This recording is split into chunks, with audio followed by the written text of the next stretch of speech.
দর্শক মন্ডলী, আরেকবার আমন্ত্রণ চারদিক অনুষ্ঠানে। ভারতের প্রধানমন্ত্রী নরেন্দ্র মোদীর ঢাকা সফর নিয়ে আমরা আলোচনা করছিলাম। আলোচনা যাবার আগে আরো একজন দর্শক আছেন, তার ফোনটা নিতে চাই। হ্যালো। আসসালামু আলাইকুম। ওয়ালাইকুম আসসালাম। আমি চট্টগ্রাম হালিশহর থেকে বলতেছি, পাপলু আশরাফ। জি বলুন।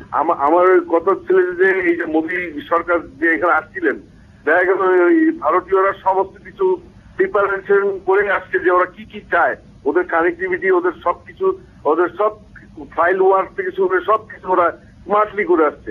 তা আমাদের দেশের যে যারা আমরা যা চাই সেগুলো স্মার্টলি উপস্থাপিত রেডি করে নাই। যেমন ধরেন, আমরা ভিসা পাইতে গেলে এই কানেক্টিভিটিতে এত লাইন দেওয়া, এত কিছু দরকার কি? নেপালের মতো আমরা কোর্ট কানেক্টিং ভিসা পেতে পারি ইজিলি, যদি কানেক্টিভিটি ওরা করার ইচ্ছেই থাকে। আর দ্বিতীয় কথা হচ্ছে যে আমাদের ওষুধ শিল্প ওখানে কেন ঢুকতে পারবে না, ঢুকতে হতে পারতেছে না কেন? এটা বাধা দিচ্ছে কেন? এই যে এই ব্যাংকের মধ্যে তো আমরা ইজিলি ওষুধ দিতে পারি, আমাদের যেহেতু ওষুধ ইউরোপে যাচ্ছে। তৃতীয় হচ্ছে যে আমাদের টিভি কেন ওখানে দেখা যাচ্ছে না? আমাদের টিভি চ্যানেল সবার আগে ওখানে দেখাইলেই আমাদের জনমতটা গড়ে উঠবে। আমরা কিরকম ভালো লোক, আমাদের মিডল ক্লাস মানুষ যে আসলে জঙ্গি না, আমরা যে ভালো মানুষ, এটা ওরা সহজেই বুঝতে পারবে। জি ধন্যবাদ, বুঝতে পেরেছি। ওই বিষয়টাই যে ওরা তো যেটা আপনি বলছিলেন যে আমরা তো দিচ্ছি আমাদের মতো করে, কিন্তু ওদের পক্ষ থেকে দিতে অনেক সময় তারা দেরি করে বা দিতে চায় না, বা অনেক সময় করে। হ্যাঁ, এই ভদ্রলোক যে প্রশ্ন করলেন যে টেলিভিশন প্রোগ্রাম, এটা তো অনেকদিন ধরে আমাদের একটা মানে মর্মবেদনার কারণ, যে আমাদের অনুষ্ঠান ওখানে মানে দেখানো হচ্ছে না বা দেখানো যায় না, ওদেরগুলো তো আমরা দেখতে পাই অবাধে। এটা কি আসলে রেস্ট্রিকশন ফ্রম দ্য আমাদের capacity not to be able to sell? না না না, আমাদের প্রোডাক্টের কোয়ালিটি না প্রোডাক্টের কোয়ালিটি, আমাদের প্রোডাক্টের কোয়ালিটি রাজাও জানবেন। যখন একমাত্র বাংলাদেশ টেলিভিশন ছিল, অন্যান্য কোনো চ্যানেল ছিল না, মানে বাংলাদেশে যে এখনো আছে, অন্যান্য চ্যানেল ছিল না, তখন কিন্তু বাংলাদেশ টেলিভিশনের নাটক দেখবার জন্য পশ্চিম বাংলায় একেবারে লাইন দিয়ে সব দেখতো।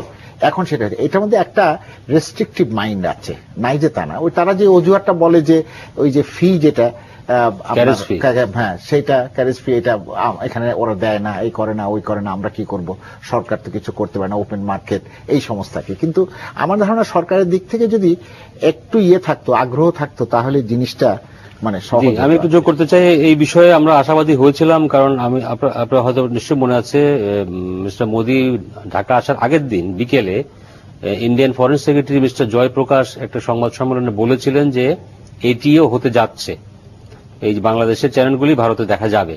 ওখানকার সাংবাদিকরা জিজ্ঞেস করেছেন কিভাবে যাবে, কিভাবে সম্ভব। উনি বলেছিলেন যে আমি ঠিক পরের দিনই এই সময় ঢাকায় প্রেস কনফারেন্স করব, তখন জানতে পারবেন।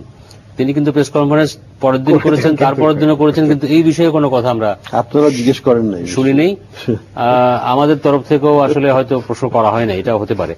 একটা সুখবর দিয়ে দিই, ত্রিপুরাতে আমাকে টিভি চ্যানেল বললো, দেশ না কোনটা জানি অলরেডি ওরা অফিসিয়ালি দেখাচ্ছে ত্রিপুরাতে। কারণ ত্রিপুরাতে একটা ইন্টারেস্টিং ব্যাপার, ওখানে ওরা বাংলাদেশ বলতে পাগল, আর বাংলাদেশের প্রোডাক্ট বলতে পাগল। আমরা ত্রিপুরাতে অনেক জায়গায় গিয়েছি, আবার উপরে গিয়ে চেরাপুঞ্জি পর্যন্ত গিয়েছি, ওটা মেঘালয়ের স্টেটের ভিতরে।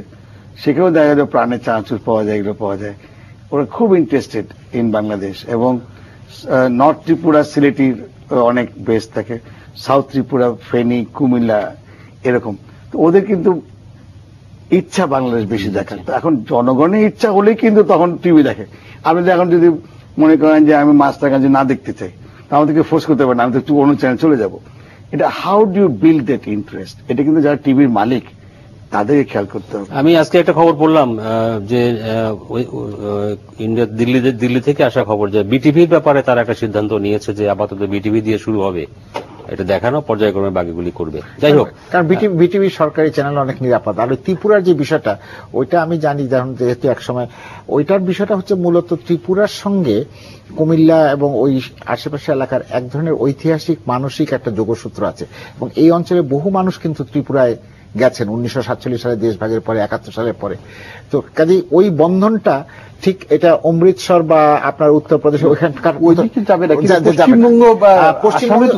পশ্চিমবঙ্গ তো একটা নতুন জেনারেশন এখন তৈরি হচ্ছে, যাদের কাছে ঠিক আমি জানি না বাংলাদেশে আমরা আমাদের প্রজেক্ট করতে পারছি না কেন, সেটা আমরা কি প্রজেক্ট করতে চাই সেটাও কিন্তু একটা প্রশ্ন। পারছি না যেমন, তাহলে পরে আমাদের উদ্যোগের অভাব আছে, কিছুটা তো ডেফিনেটলি আছে। এবং আমার ধারণা যে আমাদের যারা টেলিভিশনের যারা মালিক, তাদের কাছে ধরেন আপনার মিডল ইস্ট বা নর্থ আমেরিকা এগুলো অনেক বেশি important destination for our television programmes than India, কারণ ওখানে ভিউয়ার তো অনেক আমাদের ডায়াসপোরা আছে, অনেক বেশি। আপনি মিডল ইস্টে যান, এই সমস্ত চ্যানেল একেবারে। পশ্চিমবঙ্গে তো প্রচুর পূর্ববঙ্গীয় লোকেরা আছে। আমার ধারণা ওই জেনারেশনটি এখন অনেক বেশি হয়ে গেছে, এটি তো হয়ে গেছে এবং দিকেই একটা অবস্থায় আছে। এটি হয়ে গেছে উল্টো। এখন তো আমাদের বাংলাদেশে পশ্চিমবঙ্গের চ্যানেলগুলো এত বেশি করে এখানে আমরা তো অ্যাডিক্টেড হয়ে গেছি, সেটা বলা লাগবে না। যাই হোক, আমরা অন্য একটা বিষয় যাচ্ছি, যেটি আপনি এই ব্রেকের মধ্যে বলছিলেন ডক্টর মনসুর, যে ট্রেড গ্যাপ যেটি একটি বড় বাণিজ্য ঘাটতি আমাদের দুই দেশের মধ্যে রয়েছে, সেটা থাকাই স্বাভাবিক বোধ হয়, কারণ ভারতের তুলনায় আমরা অনেক আয়তনের দিক থেকে, ব্যবসা বাণিজ্যের ভলিউমের দিক থেকে অনেক কম, ছোট। কিন্তু বাংলাদেশের দুটো ভারতীয় বিনিয়োগের জন্য দুটো বিশেষ অর্থনৈতিক অঞ্চল করার একটা সমঝোতা হয়েছে এই শহরে। সেটি যদি হয় তাহলে কি বিনিয়োগ বাড়বে এবং এই ট্রেড গ্যাপ কমবে বলে কি আপনার মনে হয়? না, অবশ্যই যে দুটো উদ্যোগ নেওয়া হয়েছে ভেড়ামারা এবং মংলার ওখানে, এই দুটোই সঠিক। এবং এটার সাথে কিন্তু দেখবেন যে মংলাটার সাথে রেলের কানেক্টিভিটি আছে, ভেড়ামারা তো অলরেডি কানেক্টেড উইথ ইন্ডিয়া। তো অর্থাৎ তারা চাচ্ছে যে এখানে ভারতীয় বিনিয়োগ আসুক এবং সেটা পশ্চিমবঙ্গের কাছে, এবং physically it's easy to move the goods to India back. সেটা আমরাও চাই। আমরা চাই কর্মসংস্থানটা বাংলাদেশে হোক, পণ্যটা ভারতে চলে যাক, তাহলে আমাদের কিছুটা হলেও বাণিজ্য ঘাটতিটা কিছুটা হলেও হয়তো কমবে। বাণিজ্য ঘাটতির অন্যতম উপায় হচ্ছে ইনভেস্টমেন্ট, বিনিয়োগ। একটা জিনিস আমরা সবসময় ভুলে যাই, বাণিজ্য কিন্তু সবচেয়ে বেশি হবে যখন বিনিয়োগ সবচেয়ে বেশি হবে। যদি ভারতীয়রা আমাদের এখানে প্রচুরভাবে বিনিয়োগ করে, দেখবেন যে বাংলাদেশ থেকে প্রচুর পরিমাণে পণ্য ভারতে যাবে, এটাই স্বাভাবিক। কাজে আমাদেরকে ভারতীয় বিনিয়োগ বাংলাদেশে আকৃষ্ট করতে হবে। এটা একটা মোডাস অপারেন্ডি, যেটা না হলে আমাদের এই দ্বিপাক্ষিক যে ট্রেড গ্যাপটা, এটা কমানো সম্ভব হবে না। তারপরেও থাকবে আমাদের ট্রেড গ্যাপ, কারণ এটা স্ট্রাকচারাল, এটা চাইলেও হবে না এবং হওয়া উচিত নয়। কারণ ভারত অনেক পণ্য আমাদেরকে দিতে পারে, যেটা আমরা অত রেঞ্জ অফ পণ্য কোনোদিনও আমরা তৈরি করতে পারবো না একটা ছোট দেশ হিসাবে। কিন্তু ভারতের বিরাট দেশ হিসাবে, বৃহত্তর একটা অর্থনীতি হিসাবে তারা সেটা পারবে দিতে আমাদেরকে, থাকবে। আগের মতো কিন্তু এরকম আমরা খুব নেগেটিভ চোখে দেখি, স্পেশালি ভারত থেকে যেগুলো গুডস আসে, ওনার কাছে আর তথ্য থাকবে, সেগুলো হলো বেশিরভাগ কিন্তু ইন্ডাস্ট্রিয়াল র মেটেরিয়ালস। হয়তো সুতা নিয়ে এসে কাপড় বানায় আমরা রপ্তানি করছি, তুলো নিয়ে আসছি, বা তুলা নিয়ে এসে সুতা বানায়, তবে কাপড় বানায় করছি। আবার যদি খেয়াল করেন, আজকে কিন্তু চায়না ট্রেড গ্যাপ আমাদের ভারতের চেয়ে বেশি, চায়না নাম্বার 1। আবার উল্টো দিকে যান, ইউএস এর সাথে কিন্তু আমরা পজিটিভ, ইউএসএ নেগেটিভ। তো এখন এটা পৃথিবীতে এমনই হয়, আপনি কিন্তু যেখান থেকে সবচেয়ে ভালো এবং কম দামে গুডস পাবেন, আপনি সেখান থেকে শপিং করবেন। That is the eternal truth, that is the beauty of trade. এবং trade can't be balanced with every country. কোন দেশের কোন সময় প্রত্যেকটা দেশের সাথে ট্রেড ব্যালেন্স হবে, এটা ঐতিহাসিকভাবে করে দরকার আছে, কোনো দরকার নাই। ইউরোপের সঙ্গে, মানে ইউরোপিয়ান ইউনিয়নের সঙ্গে আমাদের যে ট্রেড, তো আমাদের আর কিছু বলবে যে এটা ব্যালেন্স করো, তখন দেখা যাবে যে আমাদের কোনো ইয়ে নাই। আচ্ছা নাসির ফেরদৌস, কূটনৈতিক আপনার সেক্টর যেটা, সেই দিক থেকে একটা যদি জানতে চাই যে এই সরকারকে ব্যাপকভাবে সমর্থন দিয়েছিল কংগ্রেস সরকার, ভারতের ঠিক আগের সরকার, বিশেষ করে গত নির্বাচনে, যে নির্বাচন নিয়ে অনেক কথা আছে। কিন্তু ক্ষমতায় এলো বিপুলভাবে জিতে কংগ্রেসের প্রবল প্রতিদ্বন্দ্বী বিজেপি। তো সেই বিজেপি সরকারও, এবং এই সফরের মধ্য দিয়ে আমরা দেখলাম যে এই সরকারের প্রতি এক ধরনের সমর্থনই তারা ব্যক্ত করেছেন। এবং মিস্টার মোদির একটি লাইন যদি বলি, যেটি তিনি ঢাকা বিশ্ববিদ্যালয়ে আয়োজিত অনুষ্ঠানে দিয়েছিলেন, যে প্রধানমন্ত্রী শেখ হাসিনা এবং তার মতের মধ্যে, চিন্তা চেতনার মধ্যে একদম অনেকখানি মিল, এরকম তিনি বলছিলেন। তো সেক্ষেত্রে কূটনৈতিক দিক দিয়ে কতখানি এগোলাম আমরা ভারতের সাথে সম্পর্কের ক্ষেত্রে? কূটনৈতিক সম্পর্ক আসলে কোন সরকারের সাথে সরকারের হয় না, মূলত তো সম্পর্কটা হচ্ছে একটা দেশের সাথে আরেকটা দেশের। সুতরাং সার্বিকভাবে একটা দেশ কি ধরনের একাডেমিক কথা, তাই কিন্তু না, একাডেমিক দল বা সরকারের সঙ্গেও, বিশেষ করে ভারতের সঙ্গে সম্পর্কের ক্ষেত্রে না একটি আলোচনা চলে আসে সবসময়। একাডেমিক না, এই জন্য একাডেমিক না, কারণ দেশের স্বার্থ সব আগে আসে। সুতরাং দেশের স্বার্থ যে সরকার যেভাবে দেখবে সেটার উপর নির্ভরশীল হবে তার সম্পর্ক কি হবে। আমি যদি সবসময় ভারতকে জুজুর ভয়ের মধ্যে থাকি তাহলে আমি দেশের স্বার্থেই ভারত থেকে দূরে থাকবো। যদি আমি ওই ভয়টা না থাকে, আমি যদি মনে সম্পর্ক ভালো করতে হবে, তাহলে যেই সরকারই আসুক না কেন তার সাথেই আমাকে সম্পর্ক ভালো রাখতে হবে। কারণ না হলে বিশ্বে সব জায়গায় ডেমোক্রেসি, আমরা ডেমোক্রেসির কথা বলি, সরকার তো পাল্টাবে, সরকার পাল্টাবে প্রতি 5 বছর 2 বছর 4 বছর যাই হোক, যে দেশের যে নিয়ম সেই নিয়মে সরকার পাল্টাবে। তাহলে কি সব পলিসি পাল্টে যাবে? তা তো নয়। কূটনৈতিক সম্পর্কে সেইভাবেই কূটনৈতিক সম্পর্ক গড়ে তোলা হয়। একটা সম্পর্ক গড়ে তুলতে কিন্তু অনেক সময় লাগে। এটা আজকে আপনি গিয়ে একটা কূটনৈতিক দূতাবাস একটা খুলে ফেললেন, কালকেই আপনার সব ব্যবসা বাণিজ্য সব হয়ে যাবে, এটা কিন্তু নয়।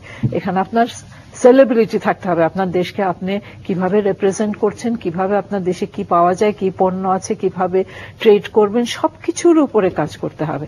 এবং সেটা দেশের সরকার একটা অঙ্গ মাত্র কূটনৈতিক সম্পর্কের, বাকিটা হচ্ছে এই জন্য যেমন মতুর সাহেবরা ট্রেড বডিজ কিন্তু একটা বড় ফ্যাক্টর। আপনি চিন্তা করেন আজকে যে ব্যবসার কথাবার্তা হচ্ছে বা কানেক্টিভিটির কথাবার্তা হচ্ছে, এটা কিন্তু ভারত তার ট্রেড বডিজ এর চাপে করছে। নিজের বিজেপি না কংগ্রেস সেটার উপর নির্ভরশীল নয়। কারণ যে 2010-এ যে এমওইউ হয়েছিল বা বড় একটা তালিকা প্রধানমন্ত্রীর ভিজিটের সময় হয়েছিল, পরবর্তীতে মনমোহন সিং সাহেব এসেছিলেন, এগুলো কিন্তু সবই সেটারই কন্টিনিউটি এখন হচ্ছে। সুতরাং এটা তো রাজনৈতিক কে আসলো, সম্পর্ক ভালো হতে পারে, কারণ পার্সোনালিটি, ইন্ডিভিজুয়ালিটি। হ্যাঁ, শেখ সাহেবের সাথে ইন্দিরা গান্ধীর যে সম্পর্ক ছিল সেটা কোনোদিনও বাংলাদেশে আরেকবার ভারতের সাথে হবে বলে মনে হয় না। সেই সম্পর্ক গড়ে তোলা খুবই কঠিন হতে হবে। কিন্তু এটা তো ব্যক্তিত্বের ব্যাপার, দুজন ব্যক্তিকে একসাথে সেই সম্পর্ক, কিন্তু পজিটিভ ফরওয়ার্ড লুকিং ব্যক্তিত্ব। যদি এখানে একজন ব্যক্তি থাকতেন যার ফরওয়ার্ড লুকিং চিন্তাধারা ছিল না, তাহলে হতো না সম্পর্ক, যেটা আমাদের বিগত দিনগুলোতে হয়েছে। আমরা সবসময় ভারতকে ভয় পেয়েছি, বা কংগ্রেসই হোক আর বিজেপি হোক, সম্পর্ক গড়ে তুলতে আমাদের এত সময় কেন লেগেছে? দুটো দলই তো সরকারে ছিল। জানি না, এটা হতে পারে যে বাংলাদেশের রাজনীতিতে ভারত একটা বড় ফ্যাক্টরও বটে। সেই আলোচনাটা আমি আসবো আরেকটি বিরতি নিয়ে। যাওয়ার আগে একটা বাক্য বলতে পারি, মানে আপনি যে মোদির যে বক্তব্যের কথা বললেন, যে আমাদের প্রধানমন্ত্রী সম্পর্কে বলছে, এটা আমার কাছেও কানে বেজেছে। কারণ আমার কাছে প্রশ্নটা অন্য জায়গায়। বিজেপির যে অরিয়েন্টেশন, পলিটিক্যাল অরিয়েন্টেশন, আর আওয়ামী লীগের যে পলিটিক্যাল অরিয়েন্টেশন তো এক না। কাজে দুজনের অবস্থান বা বিশ্বাস কোনোটাই এক হতে পারে না, কিন্তু আসলে এটি আমার বক্তব্য। জি, নিশ্চয়ই সেটি কিন্তু ধারণা ছিল, ধারণা তাই ছিল, কিন্তু আমরা দেখলাম যে না, বিজেপি সরকার আসার পরেও কিন্তু এটা তো বিজেপির সরকারের প্রতি তাদের আচরণ বদলায়নি, সেটি দেখলাম। বিজেপির অরিয়েন্টেশন হলো ইন্ডিভিজুয়াল রিলেশনশিপ তো স্ট্র্যাটেজিক। ভারতের সরকার পরিবর্তন হবে, কিন্তু ভারতের সাথে বাংলাদেশের যে স্ট্র্যাটেজিক রিলেশনশিপ সেটা তো পরিবর্তন হওয়া উচিত নয়, পরিবর্তন করা সম্ভব না। কারণ আমরা তো আমরা করে ফেলি। বাংলাদেশে কোনো মিনিমাম কনসেনসাস নাই on relationship with China or India. আমরা এই জন্য সুইং করতে থাকি, যেটা হওয়া উচিত না। এই বিষয়টি নিয়ে আমরা আলোচনা করব আমাদের এর পরের পর্বে। তার আগে একটি বিরতি। দর্শক, আরেকটি বিরতি, সঙ্গে থাকুন, ফিরছি কিছুক্ষণের মধ্যেই।